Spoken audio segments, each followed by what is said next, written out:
मुख्यमंत्री हेमंत सोरेन पर पत्थर खदान आवंटन के लगे आरोपों का जवाब देने के लिए झारखंड मुक्ति मोर्चा ने प्रेस कॉन्फ्रेंस किया। गिरिडीह विधायक सुदीप कुमार सोनू और झामुमो के महासचिव सुप्रियो भट्टाचार्य ने कहा है कि हेमंत सोरेन के ऊपर तो कोई मामला बनता ही नहीं। भाजपा वाले फर्जी और मनगढ़ंत बातें कर जनता को गुमराह कर रहे हैं। सुदीप कुमार सोनू ने सुप्रीम कोर्ट और दिल्ली हाई कोर्ट के जजमेंट का हवाला देते हुए कहा है कि पत्थर खनन लीज का मामला ना तो 1952 के लोक प्रतिनिधित्व कानून के दायरे में आता है, ना ही केंद्रीय चुनाव आयोग इसमें कुछ कर सकता है।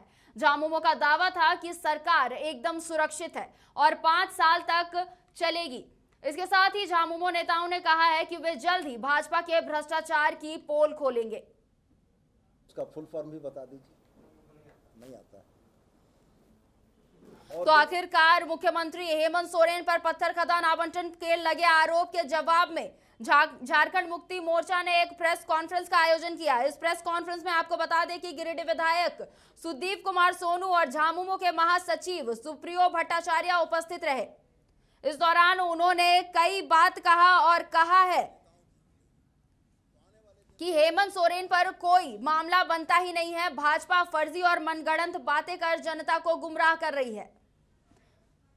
5 वर्षों में क्या क्या चीज़ें घटित हुई ये आप तमाम लोगों के नज़र में है, पब्लिक डोमेन में है।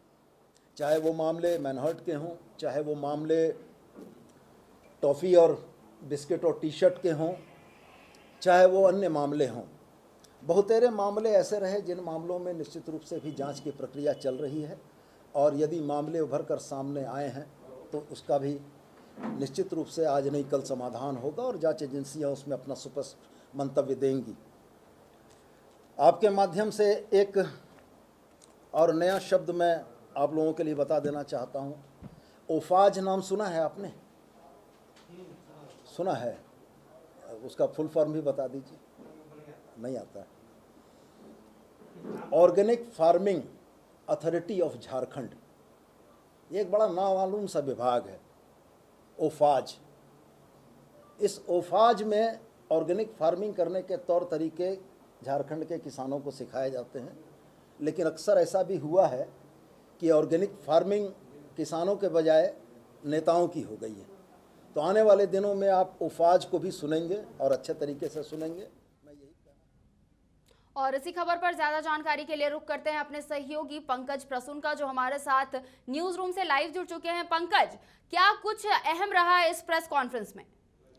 देखिए खुशबू, इस प्रेस कॉन्फ्रेंस के 3 मुख्य बिंदु थे। पहला डिफेंस, दूसरा अटैक और तीसरा उन्होंने जो कुछ चुटेले अंदाज में कुछ तंज कसा है। जब हम बात करें डिफेंस की तो उन्होंने कहा कि मुख्यमंत्री हेमंत सोरेन या उनके भाई बसंत सोरेन, अभिषेक पिंटू या पंकज मिश्रा पर जो भी आरोप लग रहे हैं वो आरोप हैं क्या? यही आरोप है ना कि मुख्यमंत्री हेमंत सोरेन ने जनप्रतिनिधि रहते हुए उनको खदान मिल गया, वो बिजनेस कर रहे हैं। सुदीप कुमार सोनू जो गिरिडीह से झामुमो के विधायक हैं, उन्होंने कहा कि पहले तो हमें ये समझाए आप लोग कि जनप्रतिनिधि होते हुए कारोबार करना गलत कैसे है और कानून की कौन सी ये धारा कहती है कि एक जनप्रतिनिधि कोई दूसरा बिजनेस नहीं कर सकता। उन्होंने उदाहरण के रूप में बताया कि क्या हजारीबाग विधायक मनीष जायसवाल कारोबार नहीं कर रहे हैं? क्या Sudesh Mahto Sudarshan groups of industries में पार्टनर एक्टिव पार्टनर नहीं है? उन्होंने और कहा कि यहाँ की बात क्यों करें, नितिन गडकरी केंद्रीय मंत्री हैं, वो नागपुर से सांसद भी हैं, क्या उनकी इंडस्ट्रीज नहीं चल रही है? तो उन्होंने कहा कि अब जब बात निकली है तो ये भी दूर तलक जाएगी और ये पूछा जाएगा कि क्या सिर्फ हेमंत सोरेन का जनप्रतिनिधि रहते हुए कारोबार करना गलत है या फिर भाजपा नेताओं का भी। ये तो डिफेंस की बात हो गई। अब अटैक की बात करते हैं, जो दूसरा हिस्सा था प्रेस कॉन्फ्रेंस का। उन्होंने 3-4 प्रमुख मुद्दे उठाए। उन्होंने कहा कि रघुवर दास जब सरकार में थे तो मोमेंटम झारखंड के दौरान किस कंपनी को 1 रुपये में ज़मीन मिली थी, उसकी भी बात की जाएगी। उन्होंने ओफाज का नाम लिया, बोला कि आप लोगों ने शायद सुना भी नहीं हो कि ये ओफाज होता क्या है। Organic farming authority of Jharkhand है ये। ओफाज जो है वो किसानों को ऑर्गेनिक फार्मिंग सिखाने के लिए एक बनी हुई संस्था है। सुदीप कुमार सोनू का आरोप था कि ओफाज के माध्यम से किस नेता ने ऑर्गेनिक फार्मिंग कराई और किसने किसानों के पैसे अपने खाते में डकारे, इसकी भी बात की जाएगी आने वाले वक्त में। उन्होंने कहा कि बाबूलाल मरांडी पे बात करते हुए सुदीप कुमार सोनू ने ये कहा कि बाबूलाल मरांडी कुछ कागज़ लहरा रहे थे, कुछ ऐसे ही कागज़ उन्होंने मैनहर्ट पर भी लहराए थे। आज मैनहर्ट मुद्दे पर उनकी क्या राय है, ये भी पूछा जाना चाहिए।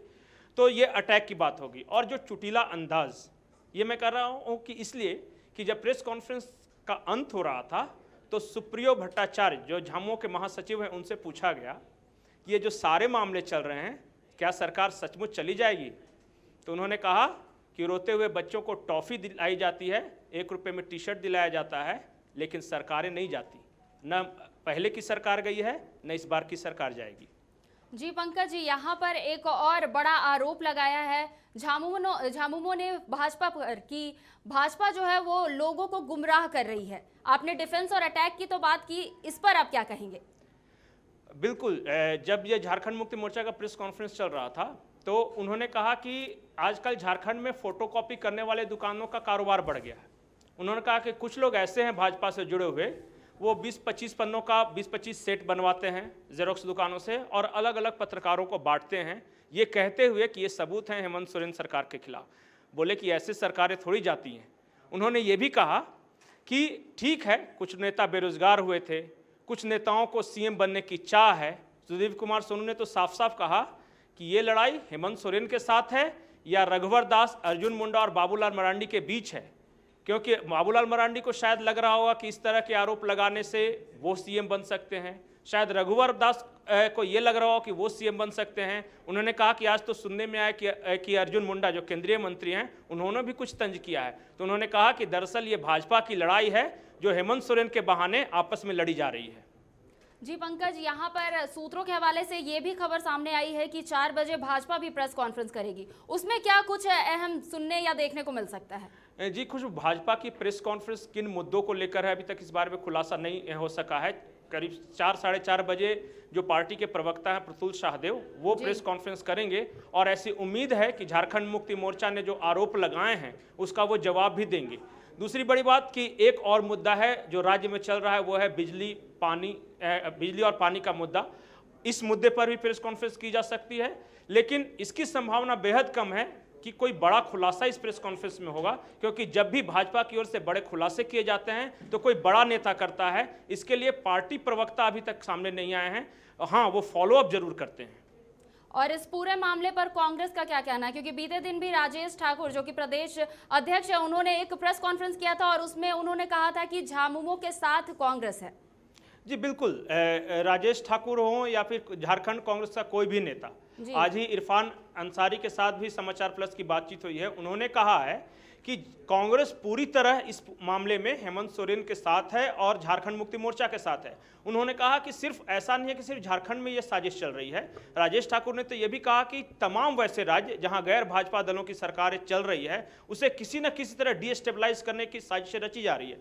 और वो कहा कि धीरे धीरे देश की जनता ये समझ रही है, इसलिए हम भाजपा के इस भूल भुलैया में नहीं फंसेंगे। हमारी सरकार स्थिर है, 5 साल तक चलेगी और कांग्रेस पूरी तरह झारखंड मुक्ति मोर्चा के साथ है। जी, तमाम जानकारियों के लिए बहुत बहुत शुक्रिया पंकज। तो एक बार फिर से आपको बता दें कि आज मुख्यमंत्री हेमंत सोरेन पर पत्थर खदान आवंटन के लगे आरोपों का जवाब देने के लिए झारखंड मुक्ति मोर्चा ने प्रेस कॉन्फ्रेंस किया। इस प्रेस कॉन्फ्रेंस में आप तस्वीरों में देख सकते हैं कि यहां पर विधायक सुदीप कुमार सोनू और झामुमो के महासचिव सुप्रियो भट्टाचार्य उपस्थित रहे। इस दौरान उन्होंने कहा है कि हेमंत सोरेन के ऊपर कोई मामला बनता ही नहीं है। इसके साथ ही जैसा कि हमारे सहयोगी पंकज प्रसून ने बताया कि यहाँ पर उन्होंने डिफेंस की भी बात की और अटैक की भी बात की। डिफेंस में उन्होंने जहां एक तरफ सरकार का बचाव किया है, वहीं दूसरी तरफ भाजपा पर कई गंभीर आरोप लगाए हैं।